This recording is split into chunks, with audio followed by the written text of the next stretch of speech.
Hello and welcome back to Belgium for the 2025 European Orienteering Championships. And in a few minutes, we'll have the first of the 6 semi-finals going off, 3 in the men's, 3 in the women's, where in our groups of 6, only the top 2 will make it through to the final with a chance to be crowned European champion. We'll have 2 brand new European champions, Tove Alexander, Matthias Kibbert, who won the last 2, are not here.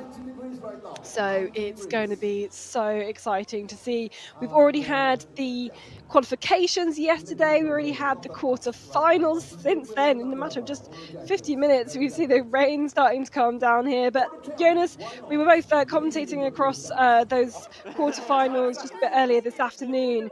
What can we take from those into the races now and this afternoon?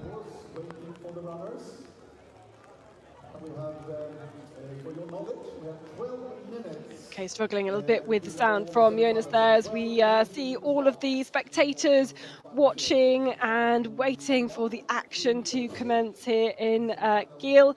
It's the same arena that we had for our quarter-finals, and we'll see the athletes starting and finishing in this same place. And the course setters, the course organizers have been really creative in the ways that they've tried to plan these courses and set really interesting challenges for all of the athletes. It's quite a small town here, and the quarterfinals used quite a lot of school areas. This will use a bit more of the town hall, some kind of back streets as well as the main streets, and some small alleyways too. But I can tell you the rain won't be very popular amongst the athletes. It makes it very slippery, especially on the tight corners that we've got going around as well.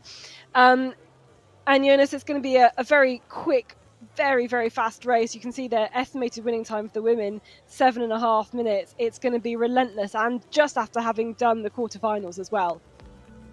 Yeah, it's gonna be a bit different. It's gonna be quick again. It's not exactly the same characteristics because we have a bit of a longer leg to the first control, gives the runners a bit of time to get on the map and get into the competition.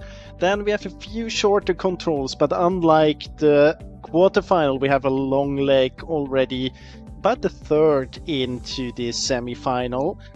Here we have basically 3 different options. One is going out to the left just after the control. One is rather straight, but then you have to make quite many turns, or then you go to the right. The one straight I expect to be the quickest one, but let's see. Then at 5, TV control, also map flip up there. And then 7, 8, the second route choice, they moved around a little bit on the parking lot up there. We have seen that just before control 8 in the quarterfinal, this parking area, they changed it a little bit, so they adapted it. And it's going to be a tricky one. The shortest one is to go out to the southeast. And exit the control like this. So this is the first part until control 5. After that, as we said, a map flip. Those are the different options predicted by the course planners. Dark blue one in the middle is the shortest one, but you have quite many turns. Distance wise, no very big differences here. So it could be that the red one might be as quick because you don't have so many turns. Here you get a glimpse out of the terrain between this control 3 and 4. Yeah, this is going out to the west, out to this. He will take the kind of long route around, going very far away from the line. Yeah.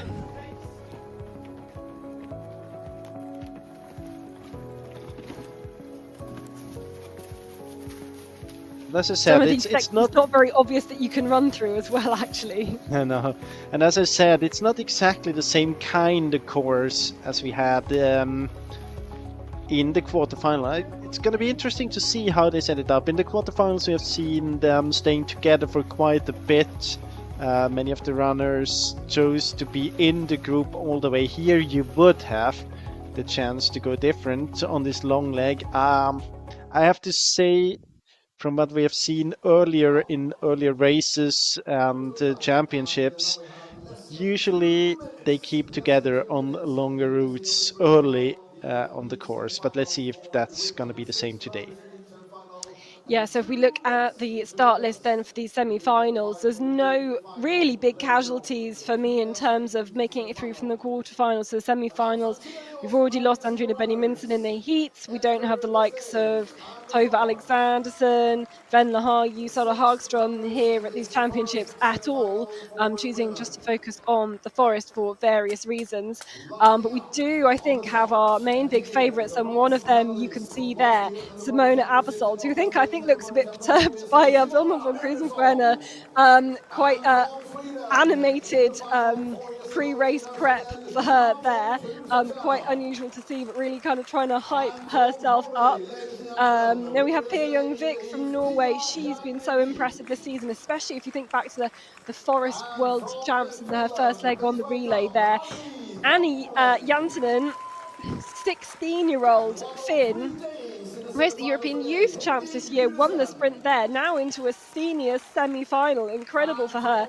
Edvig Valbjørn Goodison from Denmark, she's got pedigree at this level, made the semi-finals at last year's Euros as well. So too did, Maëlle Beauvais made the semi-finals at the World Champs last year as well.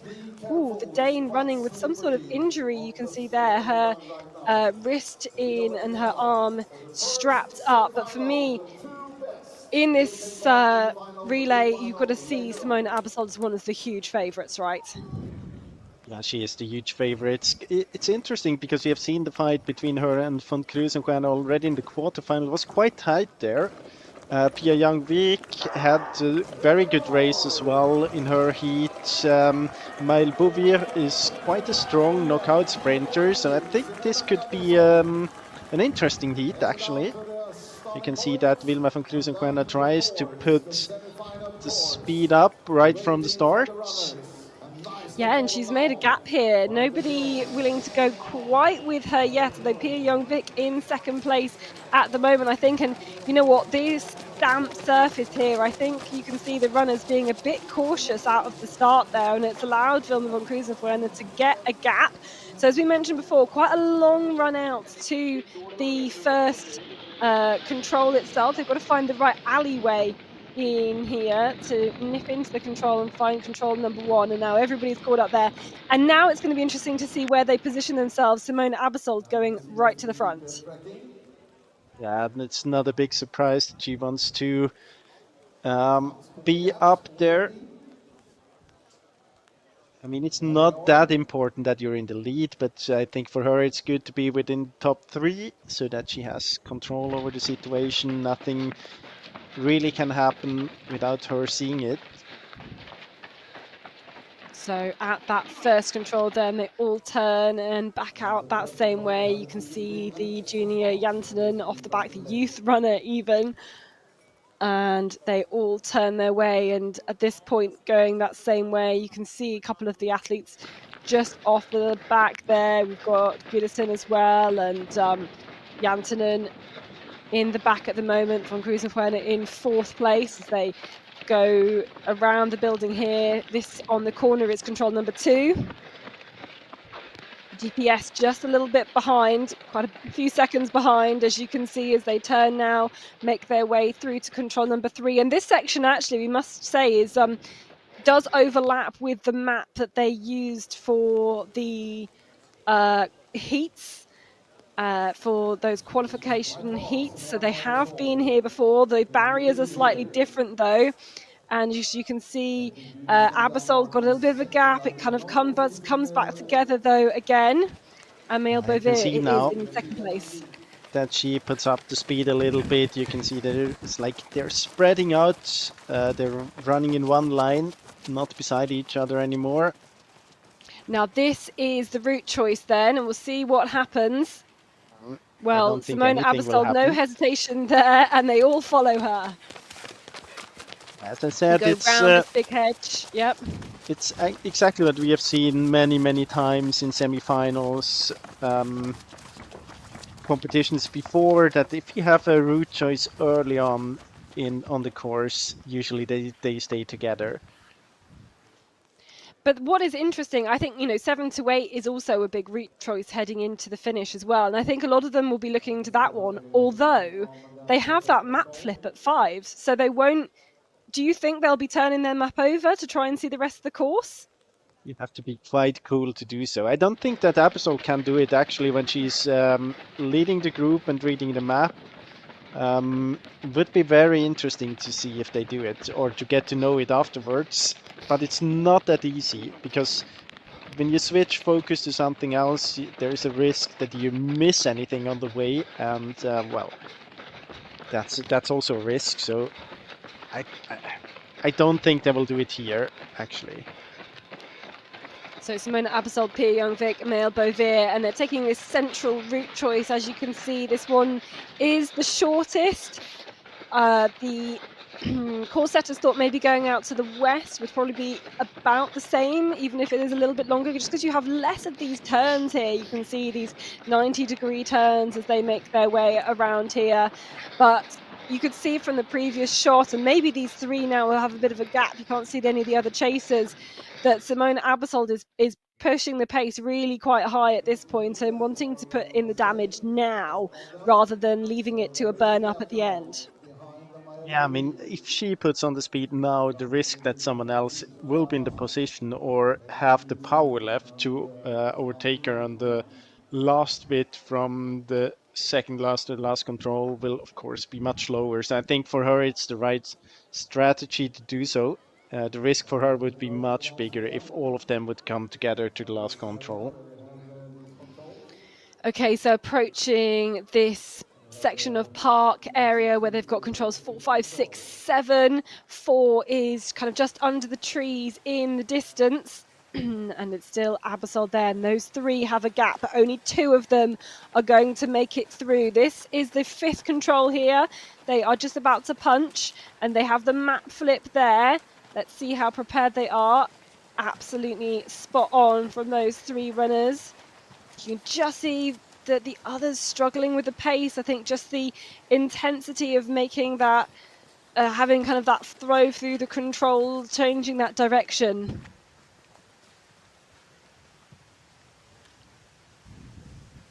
So on to control 6, no problem. 7 through, got to go out of the park and then back into the next section as well. And I mean, it just shows you Simona Abersold's speed that she's managed to drop those 3, especially the likes of Vilma von Krusenfeiner, who was so impressive in the quarterfinals as well. She's dropped them so early on. But it's also a difference because now it's a second run of the day already. It will be even more than the third run. I think for Simona Abersold, it would have been even better if they would have had the qualification this morning because she's physically so strong. Ooh, Pia Young-Vic there, just trying to get ahead of Maëlle Beauvais, and there's so much respect, I think, for Abersold in this heat. There's almost an assumption that she's going to go through, and these 2 who we can see here, Beauvais, the shorter figure, the taller one, the Norwegian, Pia Young-Vic, both of them just kind of getting their elbows out, and this too is the shortest route choice here. They're all 3 executing this one really, really well, but it's all about the burn up and who can stay in the lead here, as you've got to read these super tiny sections of the map, knowing that you can cut through here and then into the car park, where again they've changed some of the blanked out sections of the map where they can't go, and you can see just struggling to hold on to Pia Young-Vic. It's a few meters there in between. It's going to be hard for her to get back again. I think we will have Pia Young-Vic and Simona Abersold to the final. Yeah, they have a really good technique taking that second to last control as well, and it will be Abersold and Pia Young-Vic to take the first 2 spots in the final. Smiles for Abersold as she realises she has done it. Beauvais, great performance from her. Very, very quick, and she's been on this level before, shown her skill in this discipline.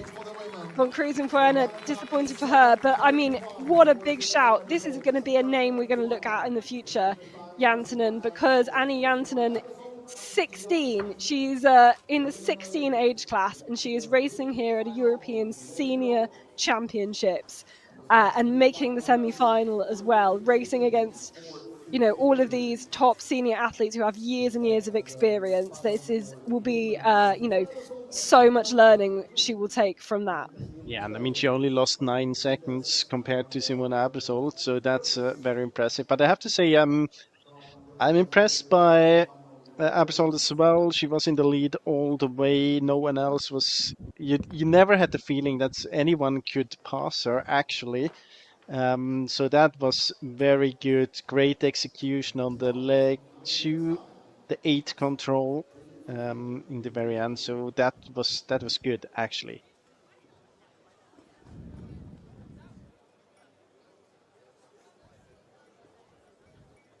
I mean, in this one, they all went all the same routes to every single control.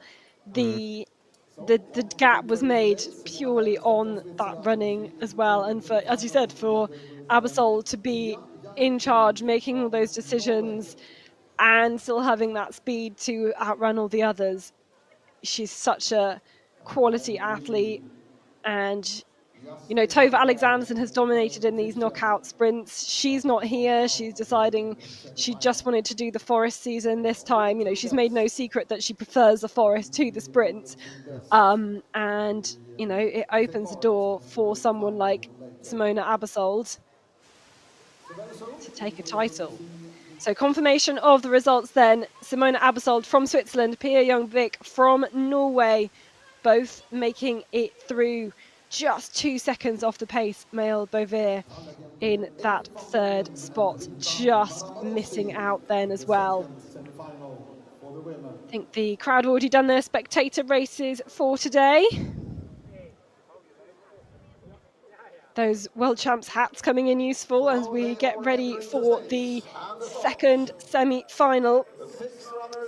And this one, it's going to be so hard to call, I think, Jonas, as we see them lining up here. Yeah, Cecile if you Calonge look, will be one of only 2 to make it into the final at the last World Championships, so she's got loads of experience. yeah, and if you look at the names here in the semifinal, you would actually, there's no name you would be very surprised to see in the final. So I think all of them have a good chance to make it there. If I would need to pick 2, I would still go for Victoria Hesta Björnstad and Ef van Dongen. Well, yeah, Victoria Hesta Björnstad, we've seen there, been very impressive. Rita Morosi, another junior, made it through to the senior semi-finals. There's Ef van Dongen, former bronze medalist at this discipline, started orienteering in Sweden as an adult, where so many of these athletes have grown up as children doing this sport. Teresa Roturier as well, another super experienced name on this list.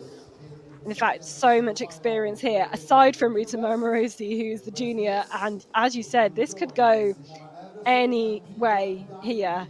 I wonder if this one will be a kind of slower and more tactical affair as well, with it being a bit closer. I wouldn't know who would go out and want to try and lead this pack, I think, as well. Okay, let's see them as they just prepare here on the platform, counting down the seconds. They'll have done their recovery after the quarterfinals. They'll have some of an idea what they think they might be expecting. The maps rolled up in their hands and very nearly underway. Here they go. And they go out of the start, and it's actually Teresa Roturier from Czechia who takes the lead at this point, going round the bends, quite slippy off there, and she takes the lead at the moment. We've got Ef van Dongen in the orange of the Netherlands as well. We've got the Norwegian Victoria Hestad Bjornstad in there, and see if we can get an indication of the pace at the moment. Looks quite safe at the moment. You can see they're all spreading out in a bit of a fan shape too. Yeah, you can see that they're running beside each other, usually not a sign of very high speed. But of course, now they have a chance. I mentioned it before. It's a longer leg to the first control. It's a rather easy control as well. So you get the chance to read a little bit ahead, to take a look at the map, to kind of try to get a glimpse on what's waiting for the runners. And I have pretty much seen most of them take a look at their map. Not Rita Mamorosi, not sure about Cecile Calandri, but everybody else did take a look at their map on that one. I mean, it's a perfectly valid tactic just to sit behind everybody else. They know there's no forkings, there's no anything else on this race. Yeah, but I mean, in the end, they're all orienteers. So they won't. I don't think that you feel so comfortable. But just, I mean, we've talked about that before. They're very similar. It's quite an even heat, and they're very similar in how quick they are, how good they are in sprint orienteering, and it would be something different if you would feel that, okay, but I'm much quicker on the last 100 meters. It's not really the case. What I would say here in this one, so there's no one that could just rely on the sprint from the last control to the finish, I guess.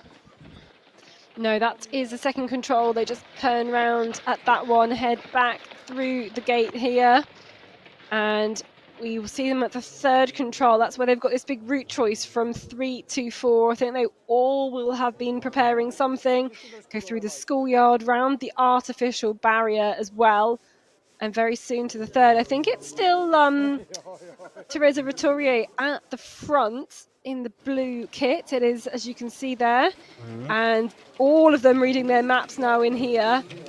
Maybe apart from Mara Morosi, who just looks like she's prepared to follow whoever she thinks the quickest one will be. Let's see what happens as they head into control number 3, because we've had points where they have just all stopped. Nope. You can see the first one to turn around, I think they're Roturier.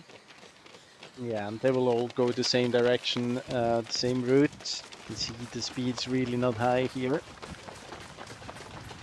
No, the last semi-final was won in 7:31, so very close to the expected winning time, literally 1 second off it.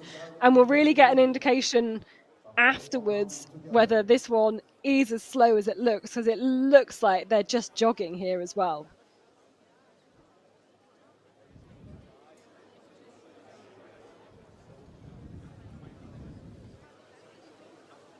So they go out under the canopy and then towards the main road, where they will then go and avoid the artificial barrier. Just a reminder, the GPS tracking is behind real time, so they're already going up and around that artificial barrier, taking the shortest route.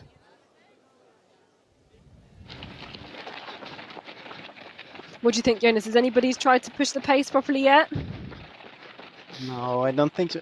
What I can see, and I saw throughout the whole course so far, is that Yves van Dongen is always there in position 4 or 5. I guess that she will get up there at the map flip and really try to make a difference towards the last control. But it's really, you can see that no one really wants to take the lead now. Teresa Roturier went to the left, the others were hesitating, then changing a bit of direction as well. It's very hesitant, the whole group here. Yeah, some of them were almost seeing if there was a route around to the right, which there is, but it's longer. And then they all kind of group back together, and there's no real difference made to the positions in the race at all, I think. It will be very interesting to follow at what point that they're going to switch and really turn up the speed. As I said, my guess would be somewhere around the map flip, maybe at control 7 even.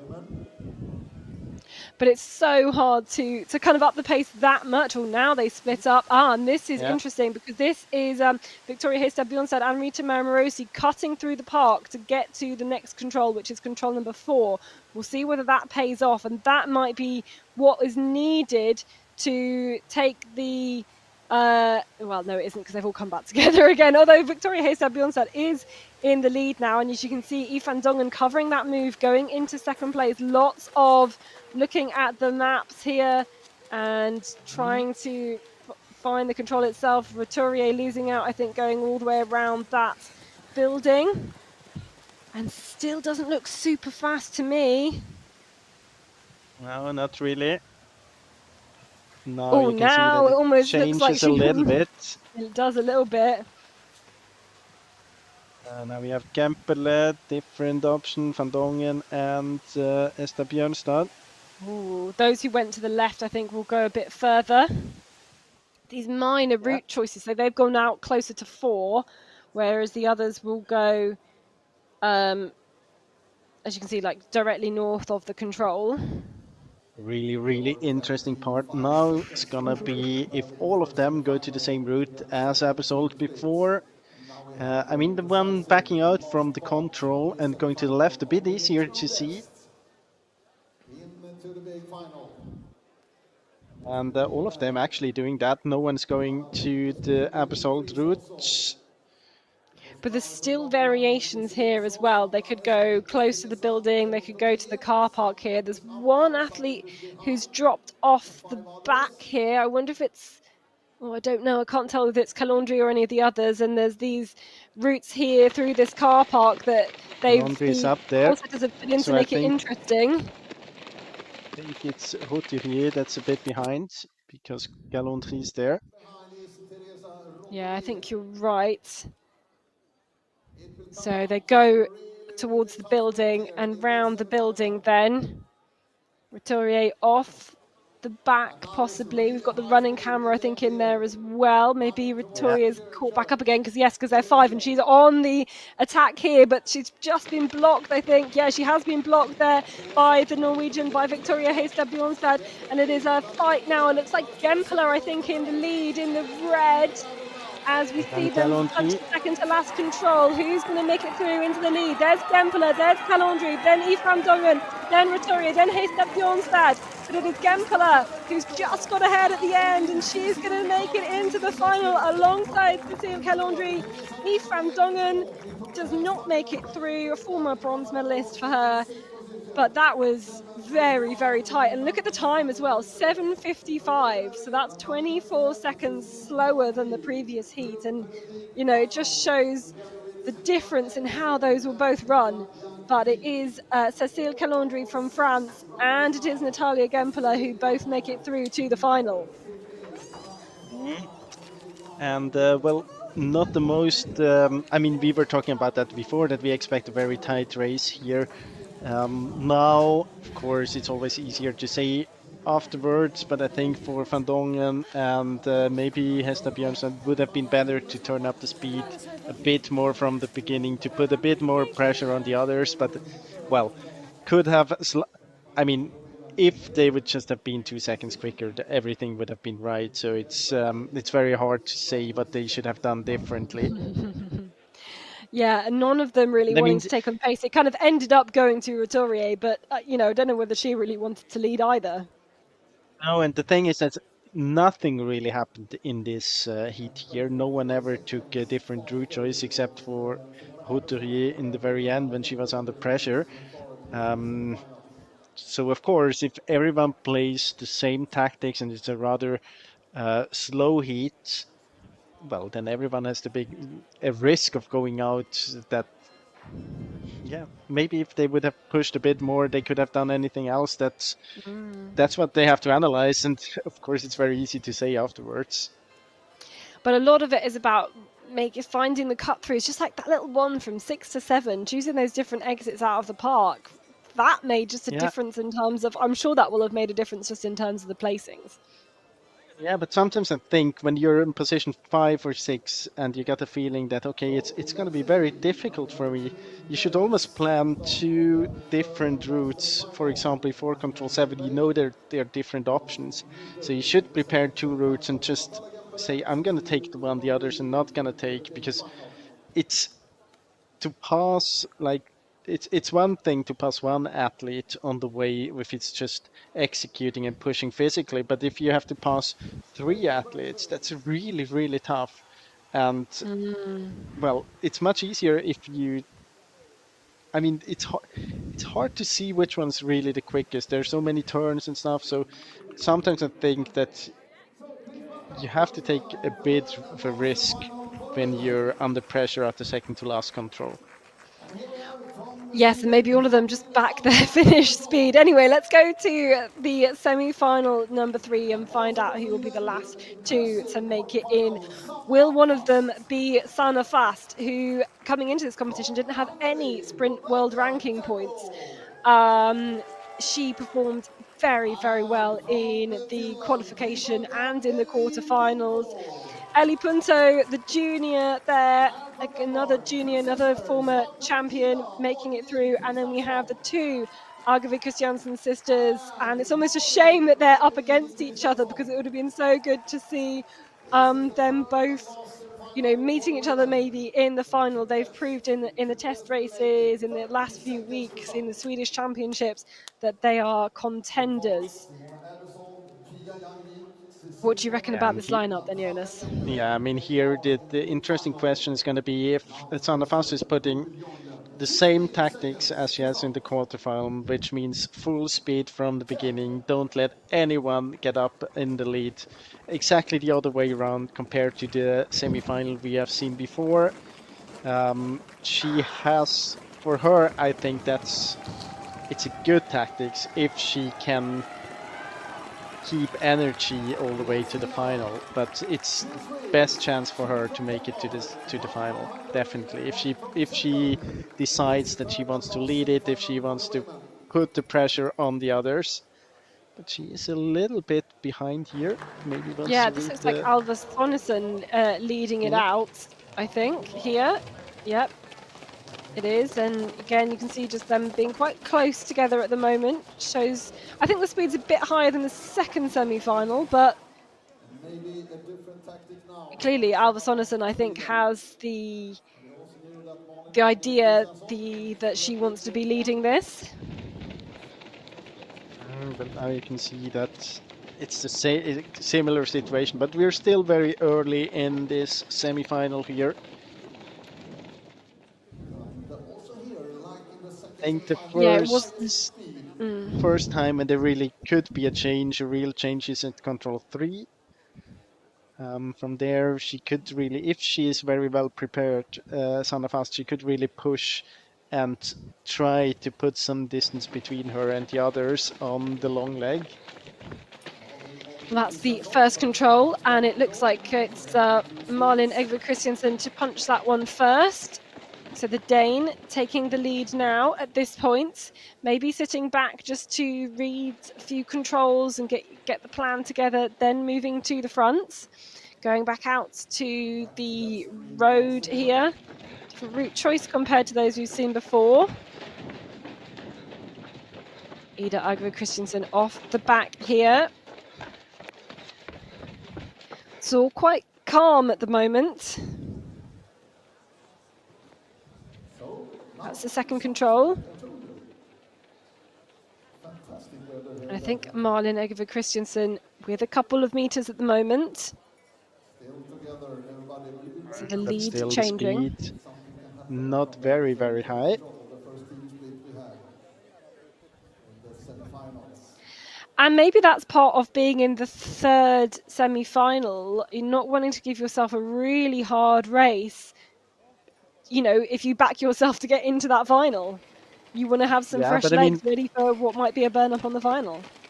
It's a very hard tactics to decide on your own, because there's just one other runner needed to destroy that one. So it's just something that happens with the dynamics within a group. If you can see that someone is going on her own on one of the route choices, that would make a huge difference. And now you can see that Sanna Fast is going up there, and now I expect she's her putting to, her foot down. as I said before, yeah, that she wants now in this long leg really play her physical card. Yeah, you really look at that. I mean, you really get a sense that they've sped up now. You called it spot on, I think, there. You can see Sanna Fast just worked her way through that group into that third control, punched it first. She knew where she was going, turned her way around, and now I think she's lifted the pace a bit. Yeah, now it gets a Maybe bit slowing slower it down again. now again. Yeah. I mean, it's a proper giveaway when they string out, then they kind of come back together again, that the pace is changing quite a lot. But they do take this central route, just as all the other semi-finals have done. There's a Hungarian at the back, Boglaka Chaco. Alva Sonesson there to Ellie Pinto in the white. Wanting to just work her way up through the field here. And you can see both Danes looking at their maps. So they go out onto the street and then round towards the fourth control. Remember, they've got a map flip at control number 5, so it's whether they will have turned their maps over during the running of this long leg to try and plan anything. Ooh. This is a valid route choice, not one we've seen before, as they turn right out here.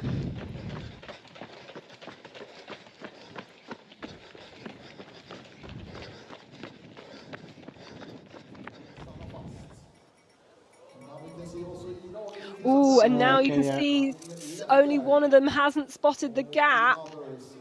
There, that's one of the Danes, and you can see she will have lost a lot there by not spotting the gap. It's Ida Agervik Kristiansson.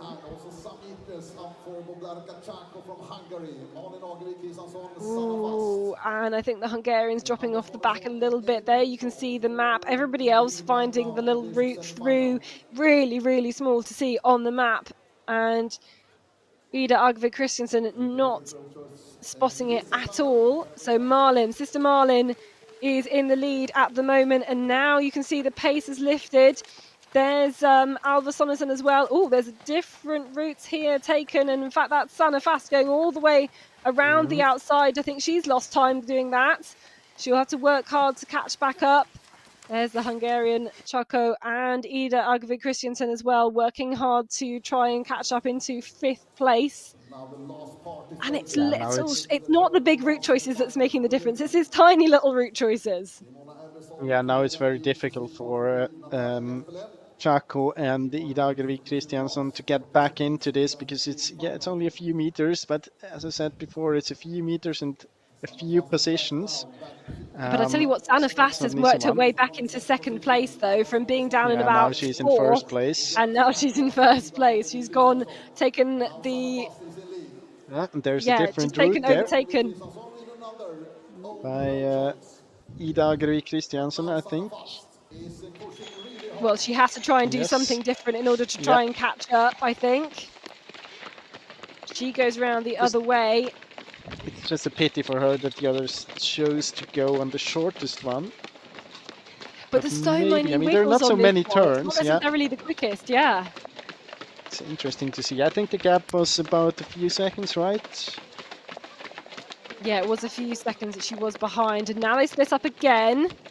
Different route choices here, so you can see Sanna Fast and Ida Agervik Kristiansson going in that route. I think there was actually a mistake there from Alva Sonesson, who didn't quite realise where the gaps were, and I think that just gives an advantage. Yeah, look, you can see Sanna Fast and Malin Agervik Kristiansson just ahead. Oh, there's a mistake! There's a mistake! Oh, is it Sanna Fast?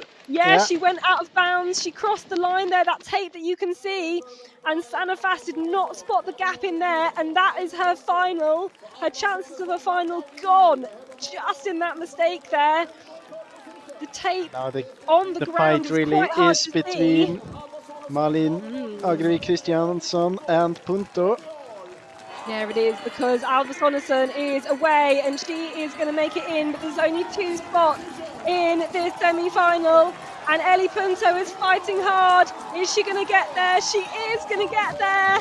The Finn makes it in. Neither of the Danes get through there, and drama there when Sanna Fast crossed that out of bounds. I mean, I guess she was probably wanting to go up the out of bounds and going left, and because it wasn't a tape at, chest height or waist height or anything like that, she crossed it. Oh, that's so tricky to see. But Alva Sonesson and the junior Ellie Punto make it through to the final. Yeah, and that's now the first big surprise. I mean, Sanna Fast was so strong in the quarterfinals, and now here with a big mistake towards the end, she is ending her day in the semi-final. And we have 2 runners to the final that I would not have had on my list from the very beginning, Alva Sonesson and Ellie Punto. Yeah, credit for them. They got it right. when there was that mistake from Sana Fast. They realised where the gap in the fence was. But yeah, an interesting race where a few different leaders in this first part. We saw Sonesson in the lead, Malin Agervik Christiansen in the lead, and then it was here at 3 where Sana Fast got into the lead. Yeah, but I'm a bit surprised because she went up in the lead and she started to push, and then approximately here she let the others go in front again. Almost like, okay, now I've shown that I'm quicker, now I have to kind of prove it all the way. I think I'm going to do it anyway from 7 to 8. And well, she would have had kept right if she would not have missed that one. Physically, I think there would not have been a problem for her to make it to the final, but yeah, that's orienteering. Everything can happen. And often does. I mean, even then, Sonesson slightly missing that route into, where exactly you could go on that route to 8, but she managed to find the next gap. And I think, really, if they'd all just stayed right next to the building the whole way, they would have had no problem with that out of bounds. But Ellie Punto, just look at her there, pumping her arms, full of confidence there to get ahead of Malin Agervik Christiansen, who, look, as you can see there, giving it her all on that run-in. What an impressive performance from the junior. Very, very well played, and especially the speed from the last control to the finish, very impressive. For her, it will be all about staying, for her in the final, stay in the group, really try to rely on that strength now that she got the feedback that she has from the last control to the finish, and then try to get a medal. Yeah, it's just being in the semi-final gives you such a good chance. There you can see the difference. Just that really fast semi-final from Simone Abersol pushing the pace compared to the other two running a much slower pace. And this is what I love about the knockout sprint. You put 6 athletes together. They're always going to be a different 6 on a different course, and no 2 races are going to be the same. You can't really predict what is going to happen at all, because of just those mix of runners. They're always going to run it differently. You have those tactics in there, that head-to-head racing. They're trying to psych each other out, playing it differently. So interesting. And in terms of the men's as well, so they're going to run the same semi-finals as the women ran. A few more maybe surprises of people not making it this far as compared to the women's. Yeah, it was we had many tight heats here, but I would want to highlight, we have said it before, Heikkilä did an impressive run.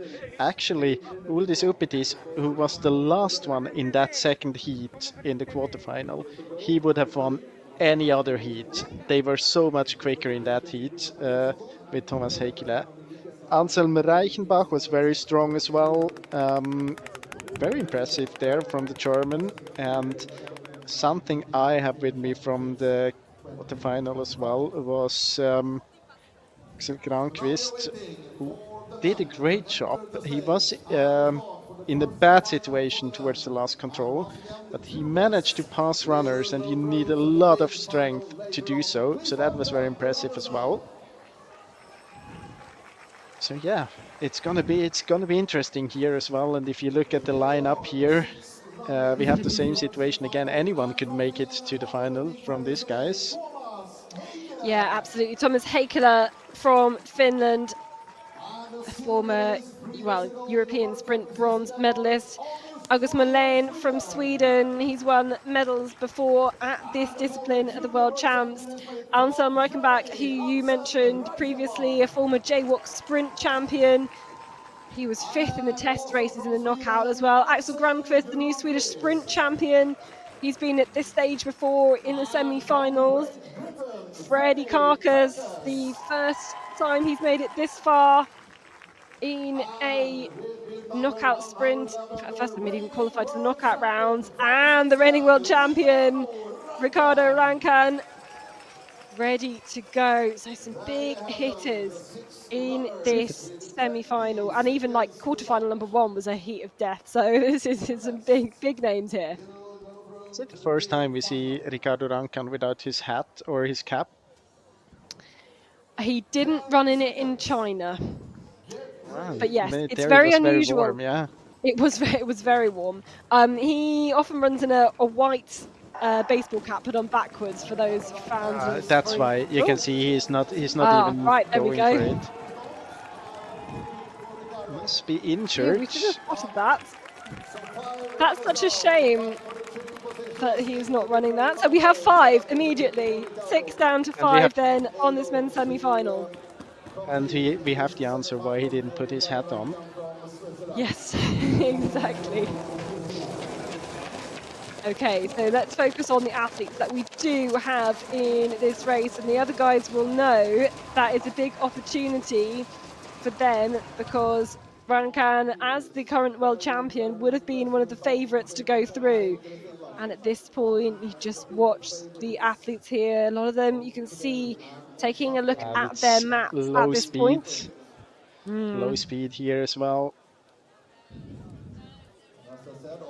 Just trying to spot who we've got taking the lead there. It's one of the 2 Swedes who we have. I think it's in this one. Granqvist. There's 2 Swedes in each of these men's semi-finals.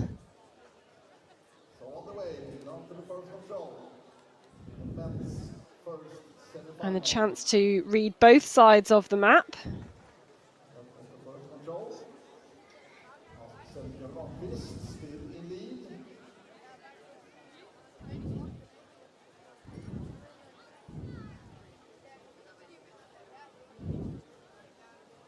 So all through together here, you can see not super high pace. Going round to control number 2.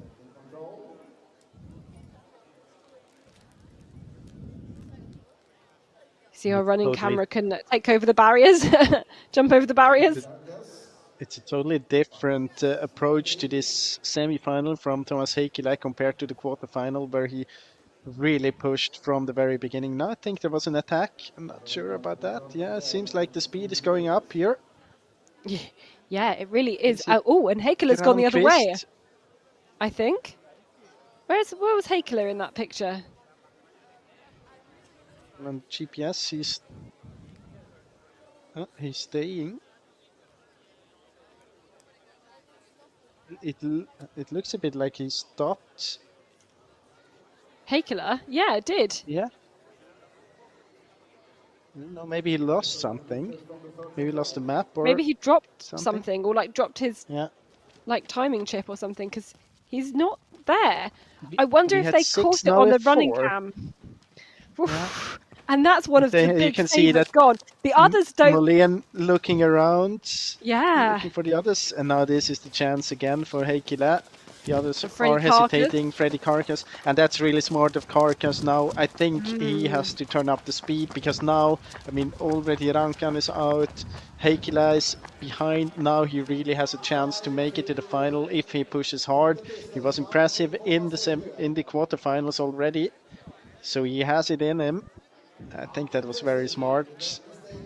Could see that August Molén was not eager at all. He stopped almost at the control before, didn't want to take any leads. So again, so they take a different route out of control number 3, but then I think they will end up going towards this central route choice in the end.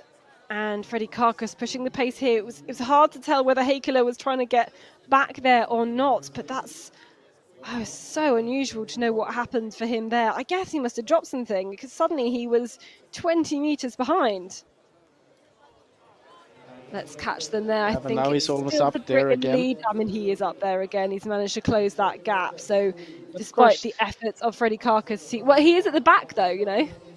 Yeah, and it takes a lot of energy to close a gap, and now maybe the speed wasn't that high, but still he had to overpace for a few seconds, so I mean, if they keep the speed high now all the way to the finish, that could make a difference in the very end. On the other hand, we have seen how strong he is in the quarterfinal. It's so hard from that drone shot to get a sense of how much they're looking ahead. I mean, you will probably be able to see them turning the maps over, taking a look at the other side because they have to flip their map at number 5. Everyone who you've seen go through there beforehand looked very, very well prepared for that. Of course, they may well cut through past the control anyway on their way to 4. Let's have a look whether they do or whether they continue around on the road. Go on the road. Control 4 underneath those trees. And that group of 5 back together. And it's Heikkilä now again up there, isn't it? It's in 3rd place. It's Karka still in the lead. Then August Mullane. Then, well, Heikkilä has just gone in ahead. And, in fact, Mullane will do well there. That was really good. That is really smart. And Karka's trying to cover the gap. So too Heikkilä. And you can see Granqvist just at the back of that group there. Don't forget, don't rule out the German. He is so quick. Oh, and Karkas will lose time there because those who've gone to the right will do better. In fact, I think those who've gone to the right, in fact, there's only one who's done it, will get an advantage off of that. August Mullane doing really well to spot the gap there. He will get ahead of the others by a couple of meters as a result. Yeah, now you could see spot 2 times. You could spot it twice. That Mullane was very well prepared into control 5 and then out from control 6 as well. But it doesn't matter because Heikkilä has got the speed here, and I think he's dragging Mullane with him, and the two of them have a gap here. Yeah, definitely. Now they've got this really high speed as they all go the same route to control 8. There, Granqvist as well. They try to close the gap again. It's going to be difficult for them. But it is Heikkilä and then Mullane in the lead at the moment. Everybody else just staying behind here. They're going to want to see if they can overtake on the last few controls, but it's so tight, especially around this house here. There was a mistake by Heikkilä. Now the mistake. Heikkilä has made the mistake, and now it's the 2 Swedes in the lead. But Heikkilä is working hard to make his way back. He's quick. Look at that speed. Oh, that acceleration is incredible from the Finn. Heikkilä showing how it should be done. They've got 2 more controls to go.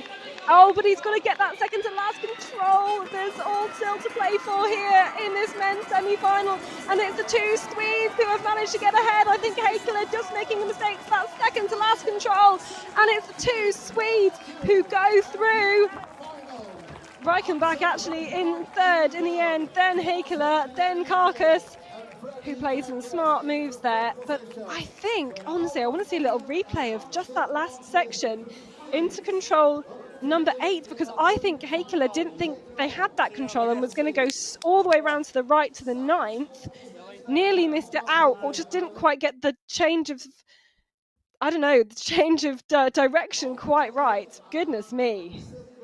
And again, I mean, we have seen Mullane. He was very well prepared. He got the feeling that he has this sprint technique in him. You could see it at 5, you could see it out from 6, you could see it towards the end, and again, exactly like in the quarterfinal, Axel Granqvist wasn't in the best position at the 3rd to last control, but then managed to get back again and overtake the other runners on the way to the 2nd to last and last control. It's impressive. He did it twice now. Looks very quick on the last meters. But yeah, let's keep an eye on Heikkilä then towards the 8th control. We have 2 minutes to start the next semi-final for the men, the second one. So here it should be, because here he was really back again. Yeah, but he was there. I don't know really what happened. Yeah, you see they were already ahead coming round there, past all the spectators on the run-in. We can clear up what happened to Ricardo Rankan, a calf injury apparently, which he said he felt a little bit yesterday, but it was worse today. So hopefully he will be okay for racing on Sunday in the individual sprint. But the 2 Swedes making it their way through.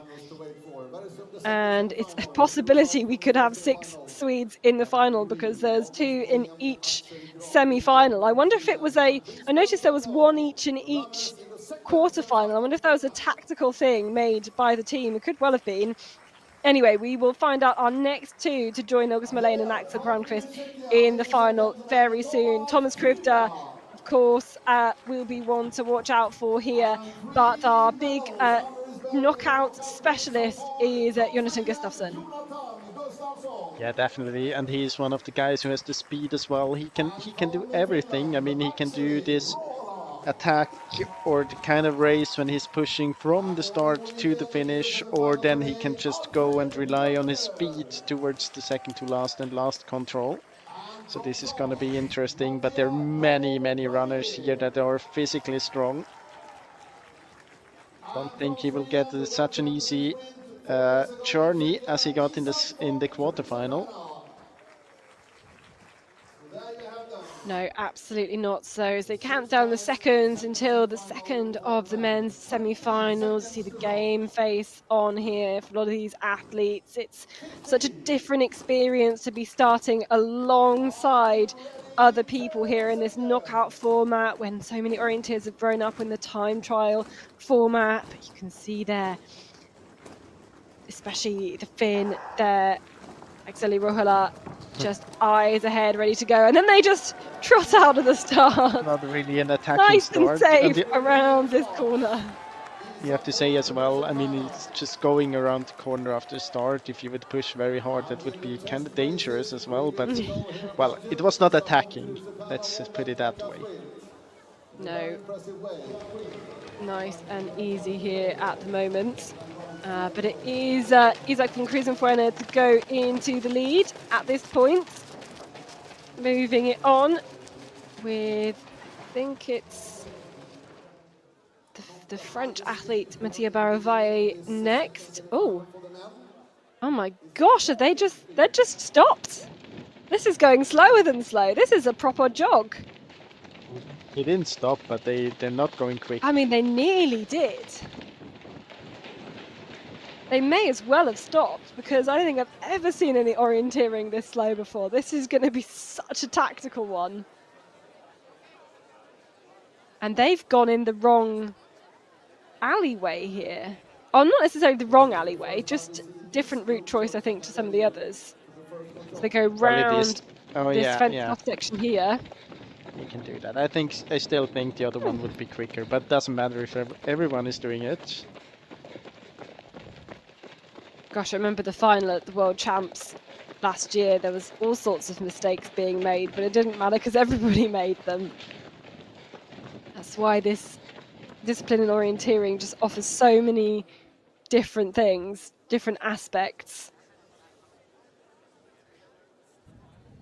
So that was the first control. Still altogether a nice gentle pace at this point, where all of these guys will fancy their chances of making it through into the final. It's the kind of situation where everybody kind of backs themselves to be just that little bit quicker than everybody else on the last control.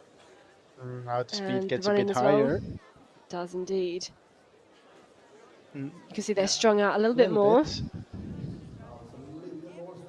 They know they've got this big route choice coming up. We'll see who is reading their map the most. You can see, I think it's one of the Swedes out at the front. It's looks like it's still von Krusenfuene at the front who's making that. Everybody else reading their maps behind. But we'll wait and see who decides first. It's totally possible that they all just stop here. I'm almost 100% sure that Jonathan Gustafsson is preparing the long leg to the second to last control. He didn't really seem to participate in any other kind of orienteering here.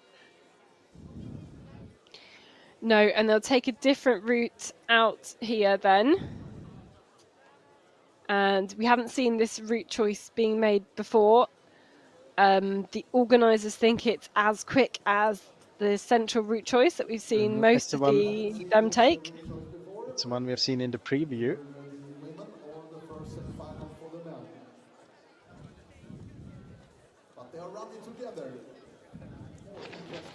Okay, let's see if they seem to have picked up any speed at the moment. We have a look behind then from Thomas Krivda. There's Gustafsson just staying at the back at the moment. I mean, we want to try and get to see which part he's actually looking at. And just trying to get a sense of who's pushing the pace at the moment.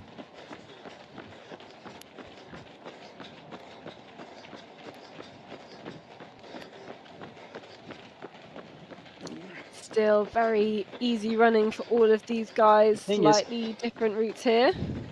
You can see how much Jonathan Gustafsson is reading the map in a part where you don't need to read the map, actually. So he's really preparing what's coming later on. So yeah, and he'll try and would simplify it and store an image in his head such he doesn't need to look at the map for the last few controls. Yeah, exactly. So my guess would be that he will start his attack after Control 5, after the map flip, maybe at Control 7.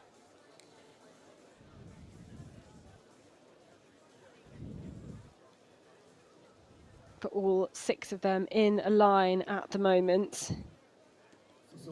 We'll see whether they go past number 5 on their way to 4. Yes, they do. Going through the park gives them a little idea of what 5 is.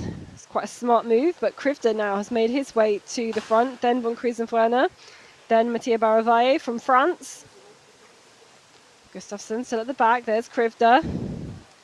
Ooh, maybe picking up the pace slightly, made a small gap. Yes, and I think that's been noticed by Alfred Bjørnerod from Norway, who's trying to cover that gap. All of them go the long way around there. And the Norwegian has wanted to try and cover that move because I think Krivda has just made it a little bit quicker now. Now you can see Gustafsson trying to get better positions here. Yeah, he's overtaken. See, now he's really attacking. Yeah, he's moving up now into 4th, wanting to get into 3rd as well, overtaking the Norwegian, wanting to overtake the Norwegian. But Krivda still in the lead. It's all about jostling for position now on their way to the 7th control. And then straight out and fluid to the 8th. And we've lost the Norwegian, I think, there, going a different way. Krivda is managed to open a gap here. No, he could well come back exactly with them. And it is, in fact, shorter to go Bjørnerod's way. Yeah. Now I think the others, they are pushing really hard. Gustafsson trying to get his way up there. You can see him in the upper right corner. Split up again, so it's Krivda and one of the Swedes. Oh, and there's Bjørnerod as well, going the shorter route by the house. They've got to attack and they've got to do this really well. They've got to spot the gap in the fence. This is going to be very interesting here. They do, no problem at all. But Krivda still in the lead. That looks like, I think it's Von Krusenfuerner next, but here they are ahead. This is Gustafsson. Those who've gone round have gone ahead. Gustafsson, there is Ruohola. Krivda trying to get ahead of the Finn here. Oh, and this is really, really interesting. On this last stage, is this Gustafsson to take it into the final here? It's a fight for 2nd place, but it is Gustafsson. Oh, and they're down! They are down on the run-in. Ouch, goodness me. Gustafsson crosses in the lead, then Krivda, then Baravalle, and he helped up there. Ooh, that is so tough. And I don't know whether there's a possibility of advancing people through to the final, but there are referees here to make decisions like that as both of them go down. So tough, and an applause for those 2. I think it was actually Ruohola who lost balance and took Krusenfuerner with him, but very impressive by Jonathan Gustafsson. You could see that he was preparing this end, especially the route from 7 to 8, very, very carefully. Might not have been the shortest one, but he could execute it in a very good way, maybe the easiest one to memorize on beforehand as well, so you can really push. You don't have to do some detail orienteering or anything. So I think that was very, very smart, very well played. You can really feel why he has won so many medals at championships. Yeah, you could see just how scrappy it was for the guys who went close to the building and were on those, trying to look for the small gaps in the fences. And at that point, Gustafsson could just run really, really fast. It's also very hard to overtake anyone there. Yes, yeah, absolutely. Here I mean, they it were trying to is. do it by going out to the track, and there we go. That was the route that won it for him. Interesting to see a And Krivda replay just of managed to that stay fall. ahead, I think, as well. Yeah, I want to. Hopefully, we'll see this. This is what Here we happened see then. it. So Yeah. Gustafsson was clear. Ruohola, Yeah, he I just think. loses balance. I think there was. he's, I think there's just a slippy bit of road there. yeah, it looks very, very strange, but he was in the second spot. Let me just see how. I think they went down independently as well. And they were lucky not to have caused any further damage behind them. I wonder if that's the impact of the rain that we had just at the start of the women's semi-finals, or kind of in the gap between the quarters and the semi-finals. Very slippy there. Anyway, Gustafsson and Krivda advance to the final, joining August Mullane and Axel Grönqvist. So we now know nearly everybody who will be in the finals. Just got one more semi-final to go as they make their way onto the podium. We'll see Timo Suter from Switzerland. We have a couple of big names here, not least Martin Wegborn, the world sprint champion.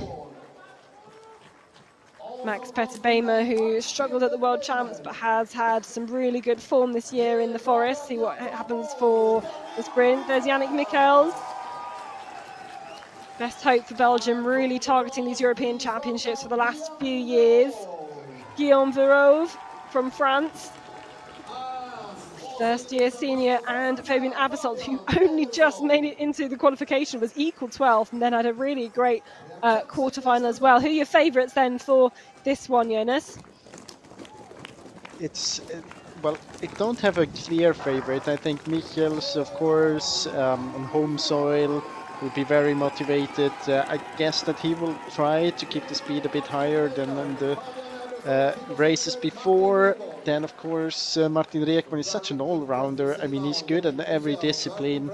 Timo Suter did really good in the quarterfinal. Max Petter-Bämer is so strong.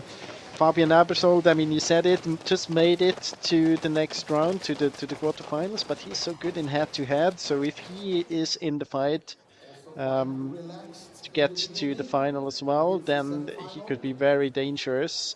And of course, Guillaume Verhoeven, he has proven in the quarterfinals as well that he is very strong physically. So this is a tight one as well, and you can see especially when they approach the race like they do here.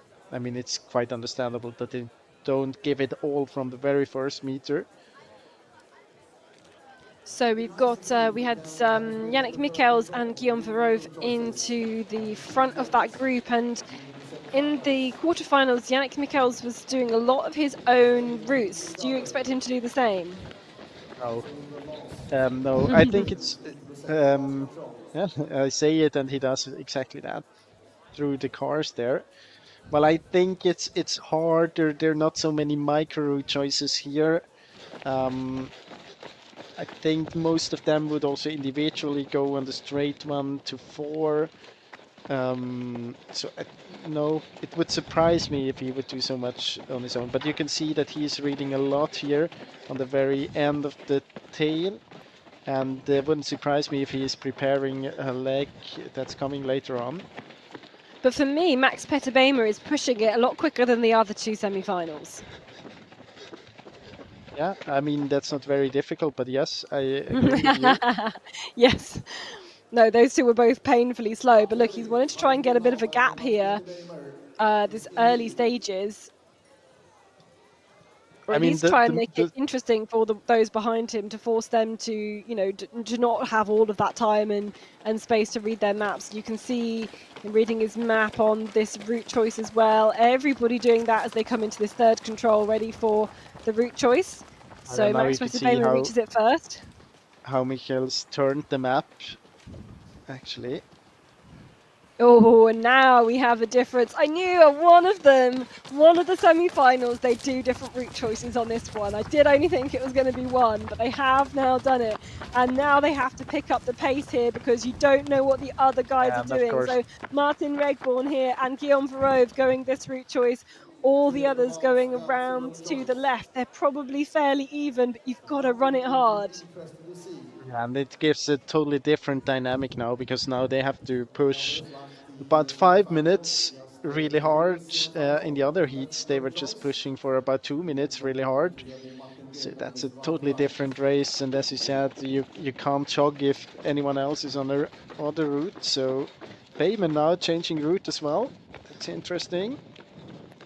He's gonna Yeah, lose Baymer goes doing across to the this. middle route. He's definitely going to lose time. And he will join up with this route from Verhove and from Regborn. And Verhove really pushing the pace here. He knows he's got to make it fast if he's going to get to the fourth control ahead of the other group. This is the shorter route, but there's more turns, as you can see here, compared to the other one. And the difference is only about 7 meters or so from the way that the course planners measured it. So you can see that group, they're gonna meet each other as they go. They meet here. So the group go on the left, are slightly ahead, but they are exactly back together again. Whoa. So now it's only Max Peter Bayman who actually did another route there on the second part again. Well, he now knows he's got to do something different in order to try and catch back up, but I think he's going to lose out here. So they go past the fifth control to get to the fourth, and it is Yannick Michels ahead, then Timo Suter, then Fabian Abersold, then Guillaume Verhove, and then we have Martin Regborn at the back at the moment. They'll go and punch number 4 just out of sight, turn around and come our way again. There you can see Max Petter Baymer, who approached from the other direction, and that route choice has cost him, I think. Timo Suter goes ahead, so too does Fabian Abersold. Better work there from Guillaume Verhove, who will go into the lead because of that. That's Although good he then by has Max to turn Peter around as Baymer. well. Now he has the chance again to get closer. He's only 1.5 seconds behind Regborn now. Yeah, he's caught back up onto that tail. That costs energy. Now again, a slightly longer route to the next control. Okay, on to the 7th control now, and then this is really interesting. We know this is what they will all have been preparing. They take the different routes here. Oh, and Michels is going to go different to the others. The two Swedes also go a different way, and Abersold goes differently as well, I think, too. Oh, so many different routes. So we have, I think Abersold will lose. It will be between Suter, Verhove, Regborn, Michels and Baymer. Yeah, Abersold again, like on the women's, didn't spot the different gap through kind of through to the car park, and that's why he will lose out. This is Verhove and Suter coming across the end of the building. We'll see the others will go via the car park. Regborn looks like he's slightly ahead. These 3 now will go next to the house. This is where we've seen mistakes here before, as they've not spotted this little gap. And again, they make a mistake. That's a mistake there from Guillaume Verhove, which pushes Suter into the lead there. But watching the others approaching from the right. Who comes out here first? It's one of the Swedes. They are ahead, it's probably right? Regborn. Yep, Regborn ahead, and then Suter.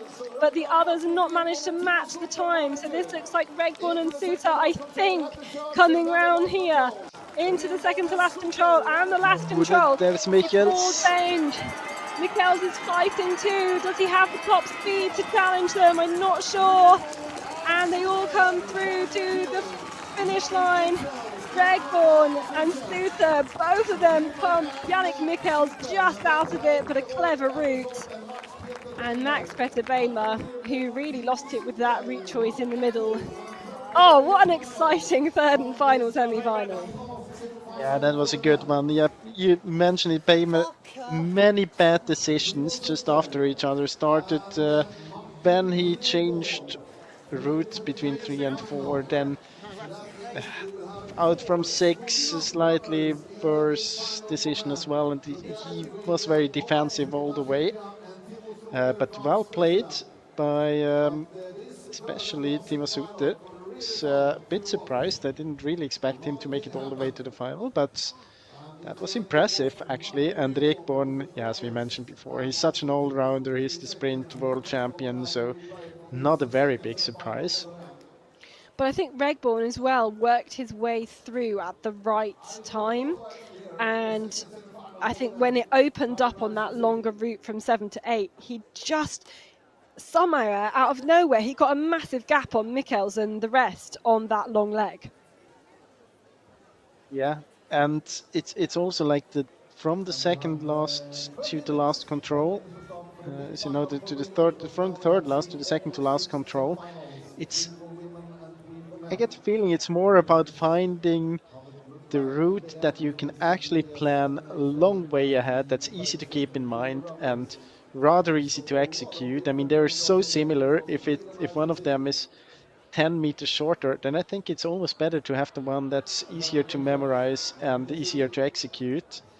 And yeah, it's a mistake there by Michels to go all the way to the church and then back again.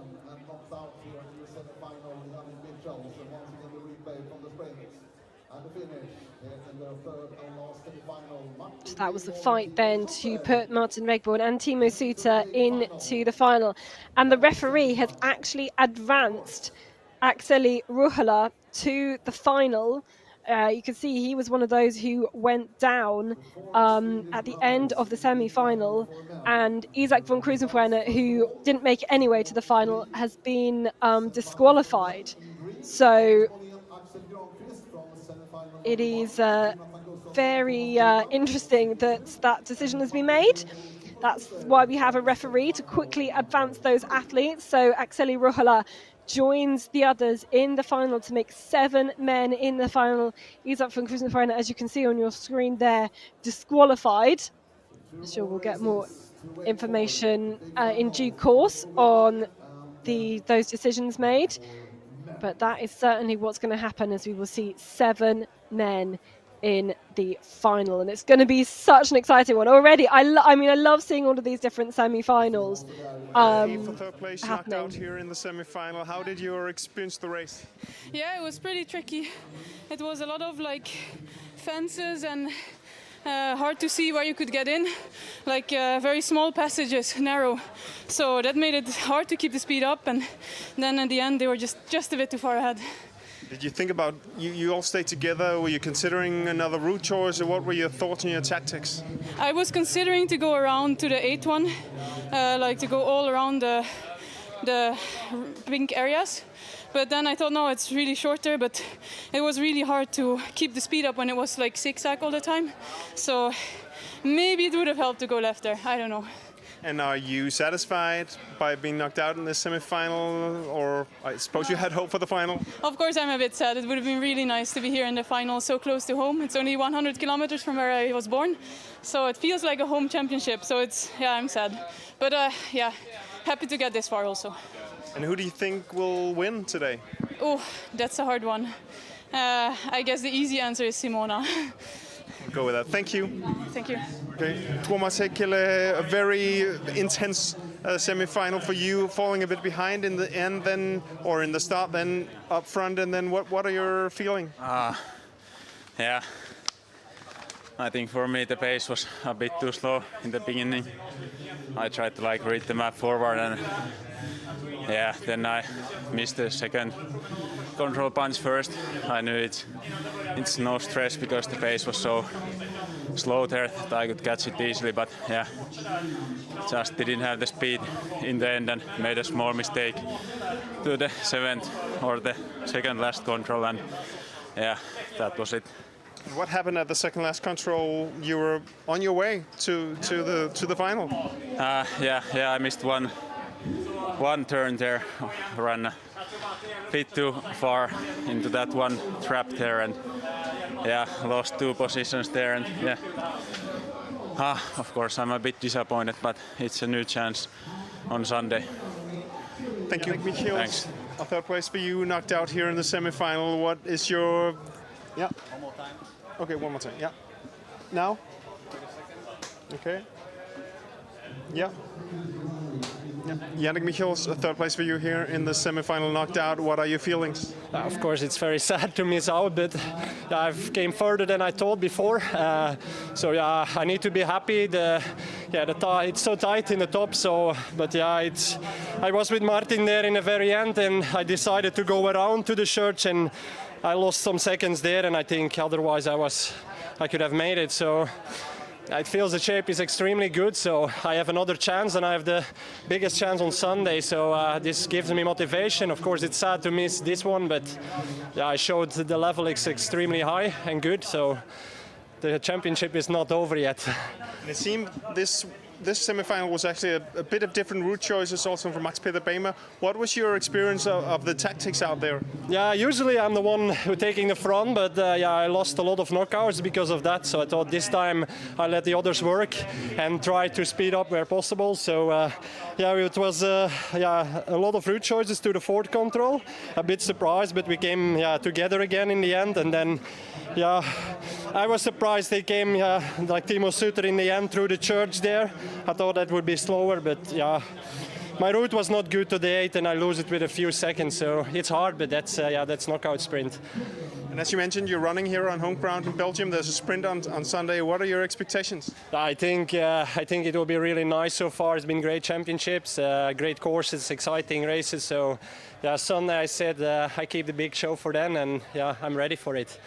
Sounds good, Yannick. Thank you. Thank you very much.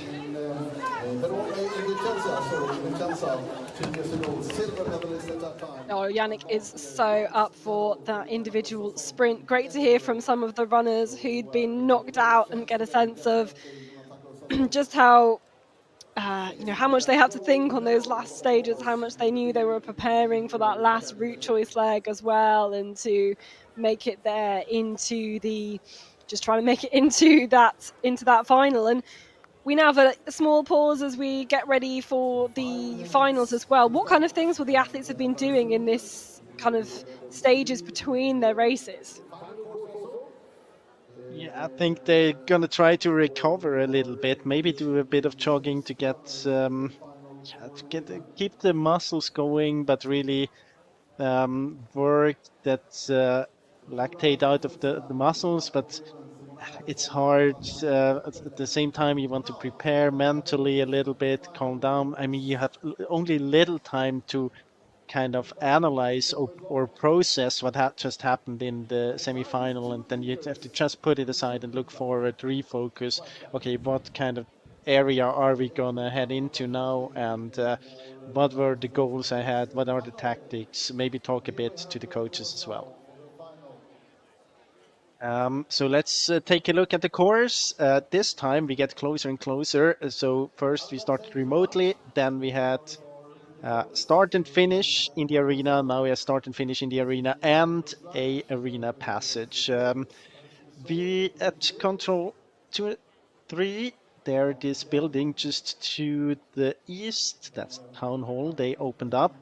First long leg, then 7 to 8. This is an interesting one. There are different options you can run here, you can execute. I'm sure we're going to look at that later.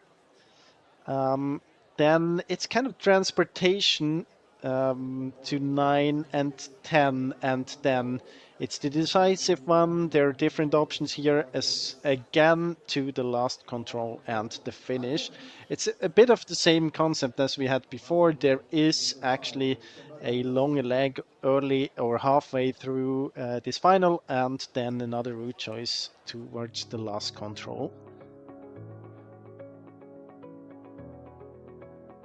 There's different options to control 9.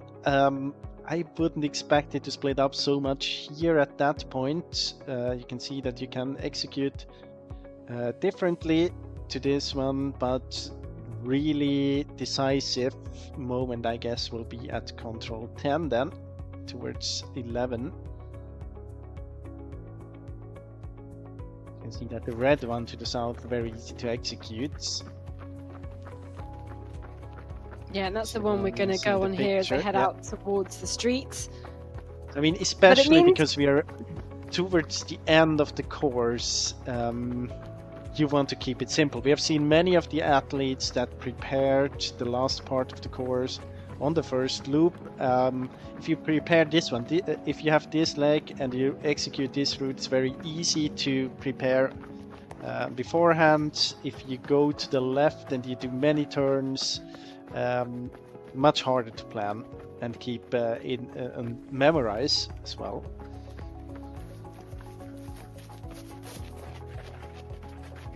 So nearly at the control itself, can just cut this corner here. But yeah, it's all about simple and fast and trying to stay with each other. And again, we reset everything. Now we have medals at stake. We have a European title at stake, and the tactics kind of change once again when you're not just racing for the top 3 or the top 2 even to go through. You are racing for a medal or not, and half of the women here on this list will get a medal, as you can see there, as you can see them lining up. Do we have a big favorite in this race? We do. I mean, Simona Aebersold was very good. In all the finals we have seen so far. All the other athletes, I mean, Pia Young-Vik did good in the quarterfinals and semifinals.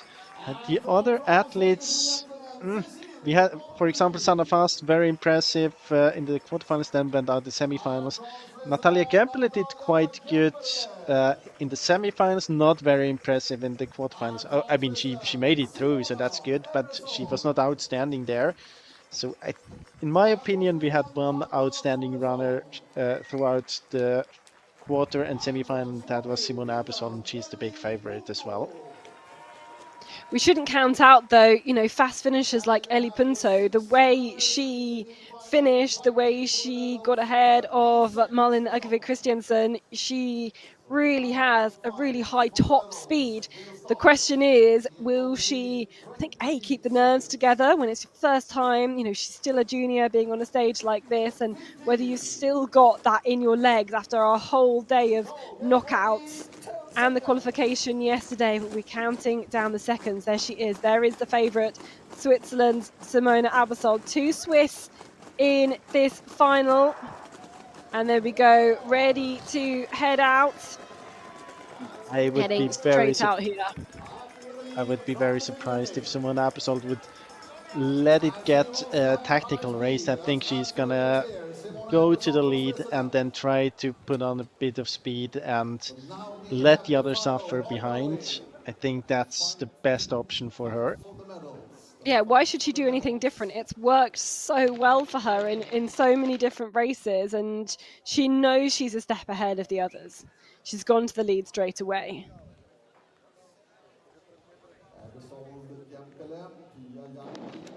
So there she is, stretching it out at the moment, quite close behind. Cécile Calandry, Natalia Gempele, Pia Young-Vik at the moment. Alva Sonnesson just in the back. You can see the pace is a bit higher, spreading them out a little bit more here.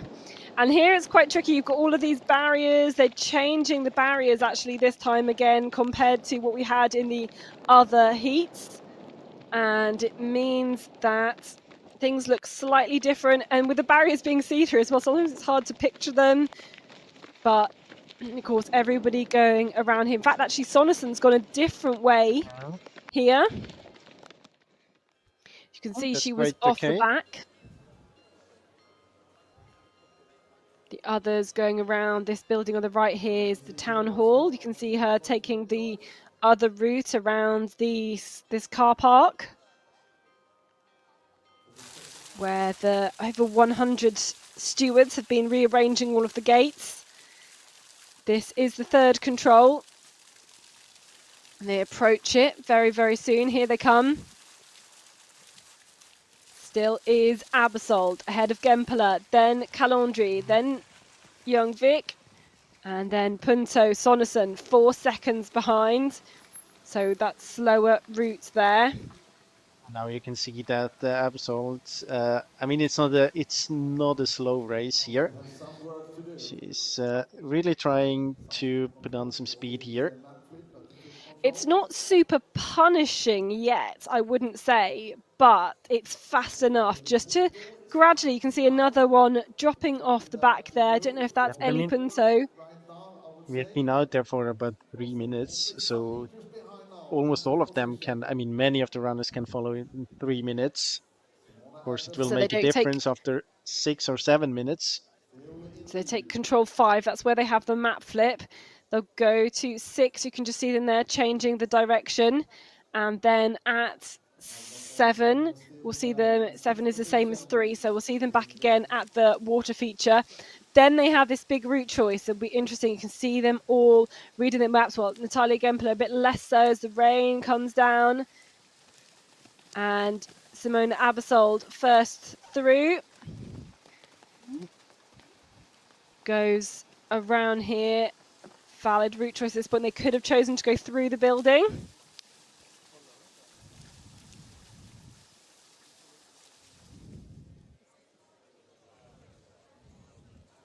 So still 4 in this leading group. On their way from 7 to 8. This is this big route choice leg that will take them via the arena. And again, as we might expect, them they're not splitting up here. No, and I Not mean choosing to the take route risk here. choice. The route choice bit was basically in the beginning of the leg. From here, it should be rather easy to execute, or rather clear where to go. But yeah, it's not Yes. only about executing this leg, it's also about preparing legs that are coming, handle the pressure, handle the situation that you actually have an arena passage. Because here we know here we have had the last control in the semifinals. They don't have to Yeah, punch exactly. this So one. they go through the arena here. We cheered through past the shops and past the arena, and then a fairly easy entrance into the control 8. They just keep going straight on all the way through this gap between the buildings here, as you can see. But for me, Control 8, Sonus and Punto now out of it. that's the control we have seen the analysis before to control 9, where we have different options, either go to the north or to the south. Of course, not very good GPS coverage in the building. Yeah, not 100% prepared here. So that's the 8 control, and they're going to take one of the routes, actually wiggling Not through. Gallantry. Oh, Calondri is going to go differently. Oh, and so does Punto. And they're going to take a different route. They will go then south They and out to the hesitated quite a road. lot. Is Abersol Oh my coming god, back they're all as turning well? back. They're all turning back. Hang on, what? Abersol is turning Oh, back they and went turning up the back wrong again. bit. They went up the wrong bit. So they went Ah, up yeah, to the you're left, right. and that was a dead end. So that's a mistake there. And put the Oh, this pressure is on. gonna be- So who knows what's going to happen when they get to control 9. So I think it's Gempele there on Oh. third. Is it Abersold in the lead here? Or is it Pia Youngvik? I think it's Youngvik and then Abersold and then Gempele. So let's just catch. So basically, from 8, they went east and then stuck close to the building, and they basically went up the wrong passage. This is, I guess, what happens when you're reading too far ahead and you're not in the moment, I'm assuming. And I think it's also because those passages, I don't think it's one that's open all the time, so it can look quite unnatural to pass there. Oh, so and there we Punto are is at in a control good number position 9. now. Punto and Pia Youngvik and Abersold, those 3 are there. In fact, Calondri Calendry has was also there already 5 gone seconds through. ahead. 5 seconds ahead. Oh my gosh, could Calondri win it? Here she is, making her way out north towards the road here, I think. Oh no, not quite. She's taking... Ooh, which way is she going?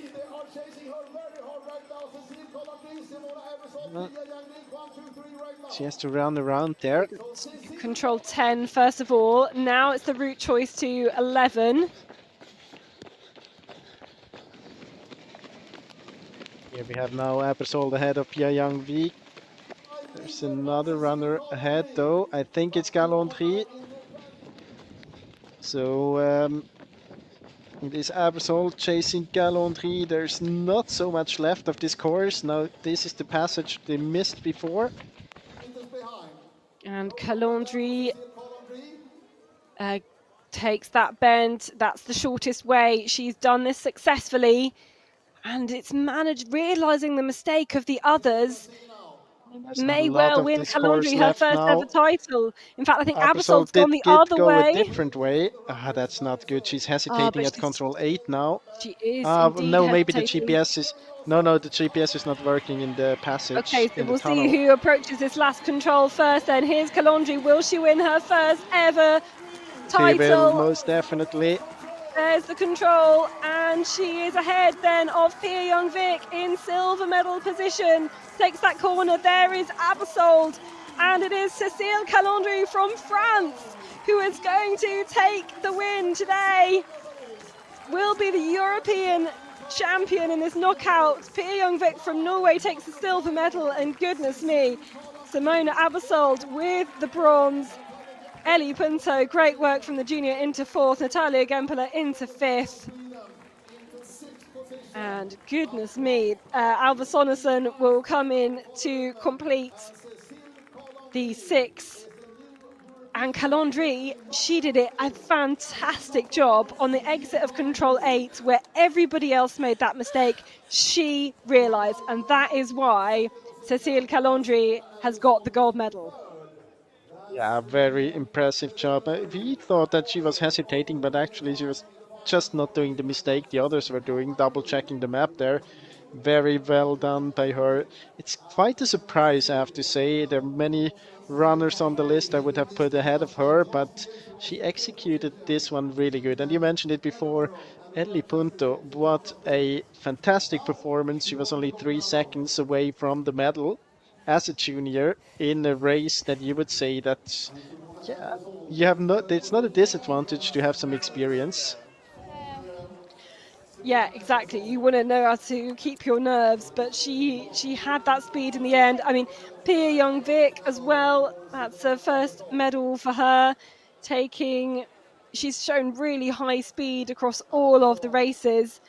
And as we look back at the replay, we saw Sonesson take that different route choice very early on. That already dropped her behind and kind of made that group of 6 into a group of 5. Then we kind of saw Ellie Punto dropping off the back, that high speed, as we might have expected, set by Abersold, wanting to push the pace. And then at this point, everybody fairly close together.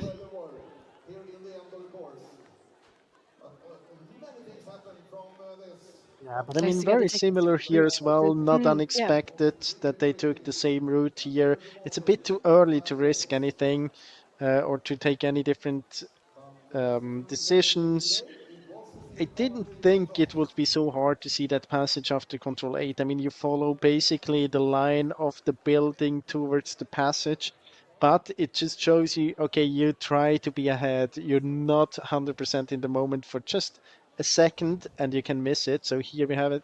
She has to drop back again, up again, and Gallantry didn't do that mistake and got ahead. She also took the other route choice.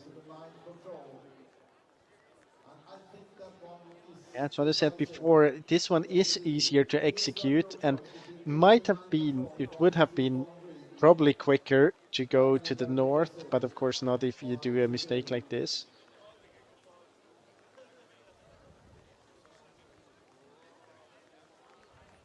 Then here Abersold with this slower route out of control 8.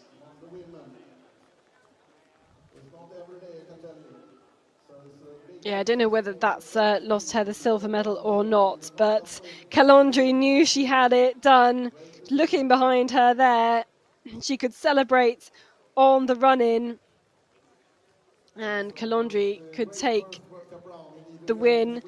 I mean, quite unexpected to an extent, but actually she has been in a final before. She took 4th place at the World Championships in the knockout.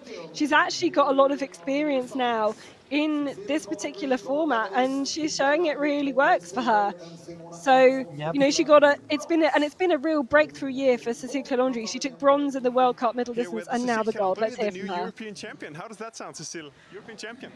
That's amazing. Like, I wasn't expecting this at all. I knew that I could be in the final, but everything can happen in chaos sprint. So I'm super happy, and yeah, I wouldn't imagine that before. And that route choice after the arena passage seems to be decisive, where you go south to control 9. What were you thinking there? Was that planned all along, or did you just feel it suddenly? I don't know. I have to say that I didn't plan my route choice there, so I just saw the girls stopping and they went left, and I said, oh, but I can go right. But then I realized that I could, like, I had to. It was a bit longer than I saw it on the map, so I was just, oh shit, this is bad. I have to run fast. And then when I caught the control, I saw the girls after, and I was like, okay, now I can't like slow down, and I just have to keep pushing, and maybe I will be first in the end too, so yeah. And when did you get that you were actually winning this final? Well, I saw at this like 7 or 8 control, or a bit later, I don't remember, 9 maybe it was, that I was in the lead, so I was just, okay, I have a little gap, so now it's just making sure that my route choices that I want to take, they are actual route choices, and that I won't get lost, and then just pushing hard. And I was like, maybe it's possible. I think it never happened for my country, for the women, so I was just like, okay, maybe it's time for me to do it for the first time. Congratulations, Cecile. Thank you. Actually, for a short moment, I thought that she said chaos sprint instead of KO sprint. Well, yeah, it's chaos. It really can be. Maybe we should rename it. Well, let's introduce the men for the men's semi-final. August Mollén, already been a medalist at the World Champs in this discipline. We have got Martin Regborn, a World Champs sprint gold medalist. Thomas Krivda, one to watch. Axel Rohola was actually advanced to the final after falling. This is Jonathan Gustafsson, the KO specialist, 3 medals already in this discipline. Axel Granqvist, the Swedish sprint champion. And Timo Suter, maybe one of the outsiders to be in this race, but he was so impressive in what was a really, really fast semi-final for him. Where do you want to put your money, Jonas? How do you think it's going to be run?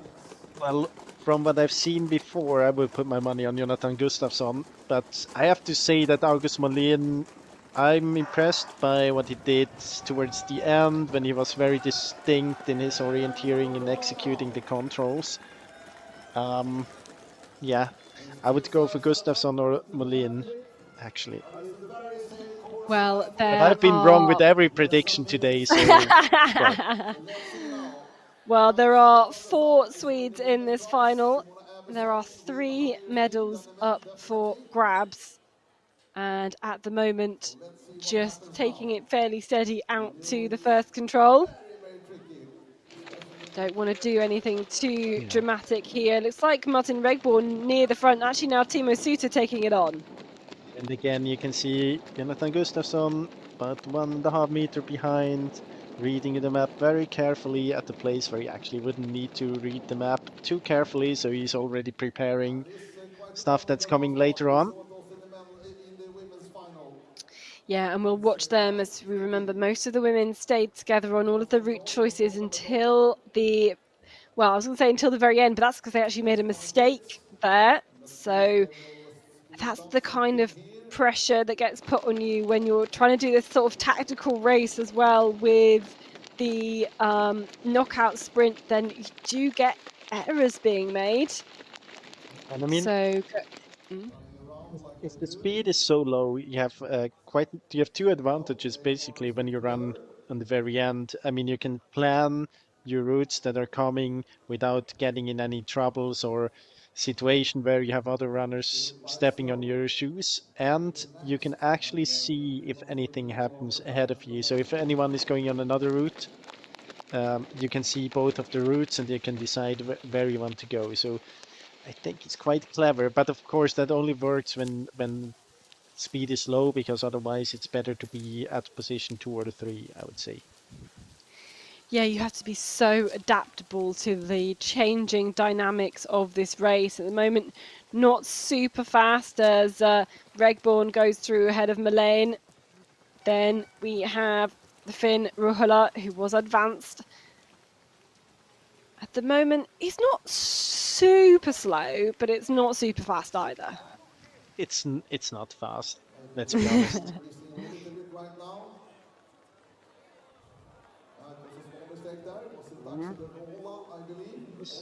By not have needed to turn there, I guess. No, you could have kept going, just gone the other side of the building.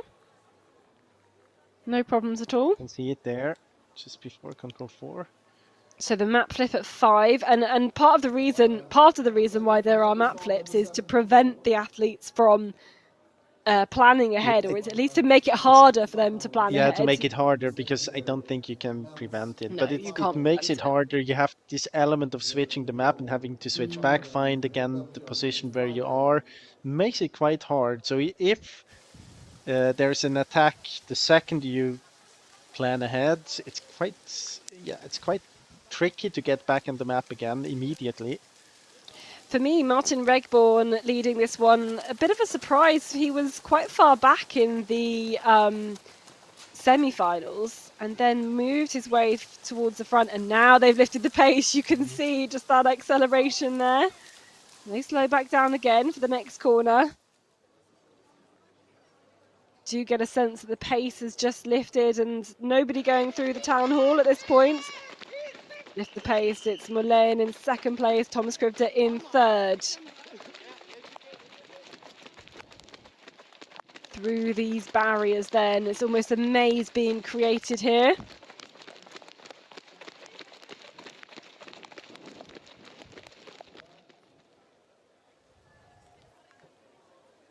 And from here, fairly straightforward to control number 8, but as we can see, 9, 10, 11, that is where things change. And a lot more jostling for position now. As you just get a sense the pace has risen a bit. So very soon, in the rain, making their way through the arena, they'll get a big cheer here as they pass by what will be the last control through the main town square. And again, you can see it's not quick. They're all there together. But now They're all it even starts side by side. But now you can see that they start the fight for position, and then I think at control 8 we will see the speed going up as well. Because that's kind of 8, 9, 10, 11. I think you can prepare that quite well on beforehand. So that is the view above the 8th control. Here it is as they make their way out of the passage. It is still Regborn in the lead, then Mullane, then Krivda, then Ruhala. We have got Grunquist, I think, in the back there in the black headband. Gustafsson also there too. Then they've got to go through some small gates here to go. I mean, ignore that GPS. It doesn't like being obviously underneath the building.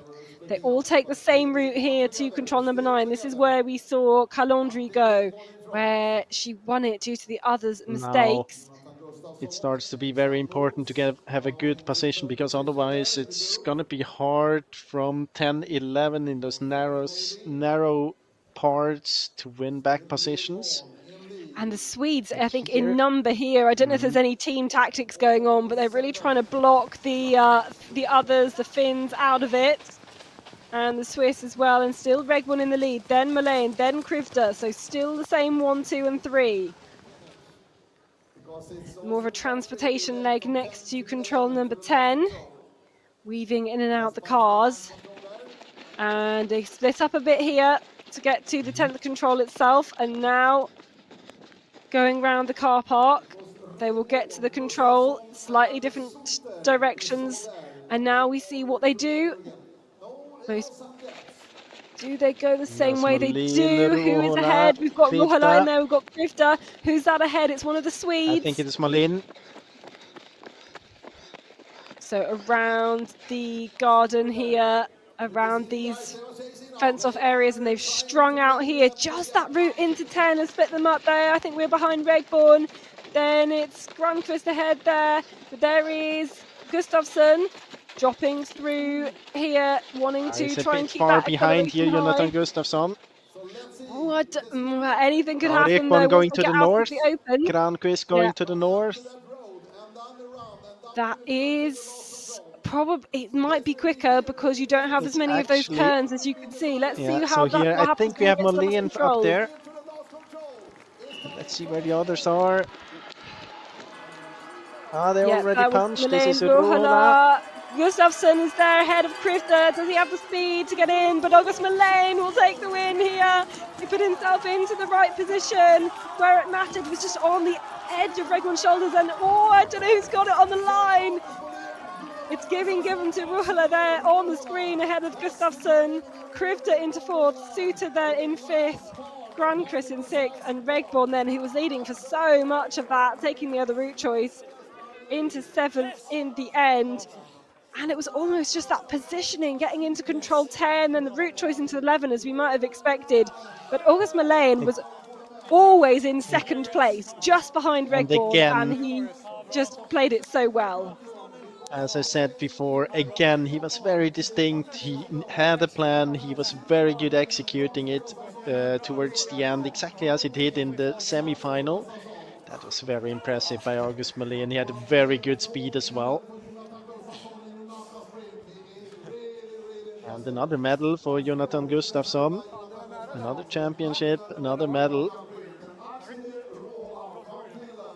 Yeah, I mean, his tactics was just to sit back, plan that last one, and then be in the right position at the end. But it was so narrow at the end, you could barely overtake. Yeah, he would have needed to be in a better position at control 9 or then latest at 10, because then you had these narrow bits, many turns. It's so hard to overtake anyone there. And clear in the end for August Mullane, and just seeing in the end crossing the line, I do think it was just about Ruhala who got in ahead of Gustafsson. It's so hard to tell. In fact, the Finn was behind here.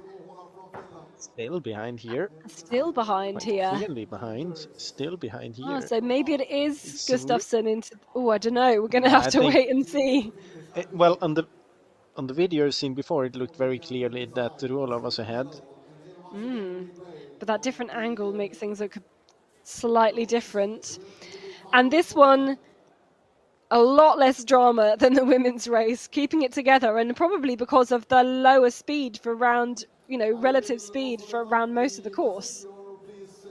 Yeah, and you could see that the runners behind were better prepared. I mean, in the women's race, Simona Abersold, I think many of the runners just trusted her and tried to get her back towards the control 9, and then she did a mistake, and then it got very nervous. Here you could feel that everyone has an idea, they have a plan, they want to get into a good position to control 10 and then attack from there. Here, actually out from control 8, I think you could have gone south directly. Could have been a good idea then to get a better position. But Mullane very quick in all the turns here. And Granqvist and Regborn with his northern route lost really a lot of time.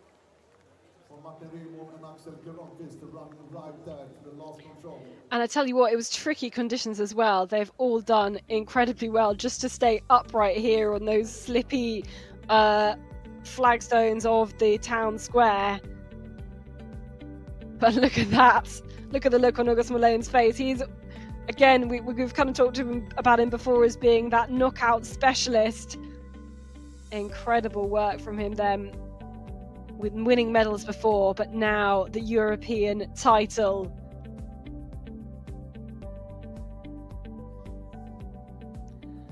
So we have a confirmation of the final result then. And actually here, Jonathan Gustafsson has been given it just 0.1 of a second ahead of Akseli Ruhala. And here with the new European champion, August Mullane, a gold medal today. How does that feel? Yeah, it's really unbelievable. I mean, you have those chances like once a year, and to finally be able to, I've been silver medalist once, but now to take home the title, I'm feeling really blessed, and I'm so happy. And you're all together until the arena passage, and then everything explodes. How do you experience that the final control today? Yeah, it felt like it was the same, whereas each race today, it was kind of slow, the first two-thirds of the parts, and then it was all about having the ending clear for yourself. And I felt really confident in the final, having a good position behind Martin. And when he finally made a mistake, I got quite surprised. But luckily I didn't hesitate and did my own thing instead. And then I got a gap that I was able to follow through. How well did you feel prepared for this knockout sprint? Yeah, I felt really prepared, but like it's hard. You know that some guys is preparing almost 10 times as much as well, but I know that I do enough for me, I think, and I'm confident in that. So it's just to do the work then, believe in what you have done. There's some flowers and a gold medal waiting for you, August. Thank you. Thanks a lot. So congrats there to the new European champion. And yeah, he described his tactics so well, just sitting in that second place. And then he was surprised when Martin Regborn made a mistake, but that's what you got to do. You've got to put yourself in a position, and it's tactical there. You put all the pressure on the man in front, and then if they make a mistake, you've got to be there to cover it and be prepared. Well, a super exciting day of really, really close racing, creative uses of some of these areas, especially this area around the car park here, to have all of the rounds finishing in this same arena. It's been quite an exciting afternoon. It's definitely been. I mean, not only the final, but only the semifinals and the quarterfinals have been very interesting. A lot of action, not only that fall before in the semifinal we just seen. I like the course really because it was intense orienteering. You had route choices. We have seen almost all of the routes that the route planners showed us and beforehand executed well. I think it was very good that the decision was made always to the last control, so perfect knockout sprint. Yeah, the course setters had said they'd really wanted to make pretty much every leg into the arena, every second to last control to the last control, pretty much a route choice. And we kind of know that athletes are looking for that, for that to be the challenge that the course setters have decided on. And yeah, it really played out for that in the end. And interesting. Exeli Ruohola doesn't know what to do on a podium, but luckily Jonathan Gustafsson was there to show him what needed to be done as we award the flowers then for our top three. And Exeli Ruohola, he actually fell in the semi-final, was advanced into the final. He was the 7th man in that final and ending up with the bronze medal. Another medal, a 4th medal at this level for Jonathan Gustafsson in the knockout. How desperately he would have wanted it to be gold, but look, it's a knockout sprint. Anything can happen. To make it into the medal positions is incredible. For the first European title for August Molén. Another of these knockout specialists as well. So full of confidence today. You could hear him in his post-race interview. I mean, interesting, he already mentioned it, that he had a silver from the World Championships in Denmark. Then he was just ahead of Jonathan Gustafsson, Matthias Kiburtz in the way then. So Matthias Kiburtz is away, so who's stepping up there and taking it this time? August Molén ahead of Jonathan Gustafsson. The two of them really knockout specialists, I would say.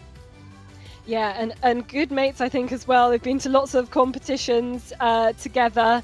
Obviously been on the podium together before, but now welcoming the Finn, Exeli Ruohola, to that spot when the Finns have been preparing so much for the Forest this year with the home world champs for them. It's great to see one of them getting on the podium in this knockout. Lots of recovery for these guys over the next day to recover the number of kilometers they run in a knockout sprint day. I mean, they'll be been very glad the qualification was yesterday. It isn't always, because the distance that they run just in warming up, cooling down again, warming up, cooling down again between each race, let alone the actual races themselves, is very impressive. Well, she was the big favourite for today's race. We wondered whether she would take her first win in the knockout, but mistakes there in roundabouts just after the 8th control. Pia Young-Vik, another breakthrough for her this year. Remember back at the first leg of the Forest Relay, and now a silver medal at the European Championships. Very well raced all the way through, but she really couldn't believe it. She didn't dare dream of being a European champion at the knockouts. Cécile Calandry, to lots of cheers there, is the new European champion in what she called the KO sprint, or it sounded like the chaos sprint. But she went right. She realised the mistake of the others at 8. She realised she could go the other way. And that is where she got the gap of 5 seconds, which she maintained. So Cécile Calandry is the new European champion. What a fantastic set of races. These European champs are not over by any means. We still have the sprint race taking place on Sunday. I think the athletes will be glad of a day off tomorrow. Look at the French team there, so excited. A breakthrough year all around for the French athletes in the Forest and now in the sprint as well. And they will be very, very excited to take that on for the individual. It's also part of the World Cup, of course. So Simona Aebersold still at the top of those standings, but Cécile Calandry, because it joins her bronze medal at the World Cup medal in Idre this year, she is in second place. Tove Alexandersen has done her with her World Cup for this year. And look at that. Look at the Swedes. Max Vetter-Bämer still at the top. That was due to his early success in Idre. And still at the top of the World Cup standings. But as you can see there, 6 Swedish men in the top 7. Sweden dominating this year in the men's competition. Of course, the world champs not part of the World Cup overall. And they will be after more World Cup points on Sunday's race. So they will rest up. We hope you will too. And then we hope you will be back to join us for the finals of the sprint, individual sprint on Sunday. We'll see you then. See you then.